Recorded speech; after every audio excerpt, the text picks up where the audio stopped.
શું હે ભાઈ ફિરકાનું? ઈ ફિરકાના 500 રૂપિયા. ઓહો એટલા બધા થોડા હોય. નાના કેટલા હે? એના 50 રૂપિયા. આ ફિરકો મેકી દે ભાઈ. આલે આ તું લઈ લે. પણ આમાં કલર નથી. ઈ તું લઈ લે ને હું બેઠો હું. આલી 50 રૂપિયા. હાલ. એલા ભાઈ તે મને ધોરો દોરો કેમ લેવરાવ્યો? કોઈ ગુજરી ગયું હે? ના ના. તો આને કલર કેમ કરવો હવે? અરે આપણો ભાઈબંધ હે કોબરા ભાઈ બરોબર. આવી ફિરકીનો એક ઝાટકે કલર કરી દે. હાલ જા.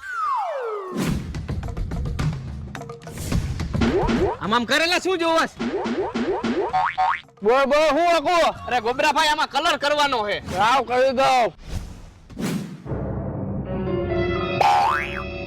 હાલો કહી દો કલર. કેટલા દેવાના ભાઈ કલર કરવાના? તું રેવા દે અમે બે સમજી લેહી. હાલો ગોબરા ભાઈ બોલો જુબા કેસરી. કુબા કેસરી. મારું નામ છે કોબરો. ગમે ત્યાં કરી નાખું કોબરો.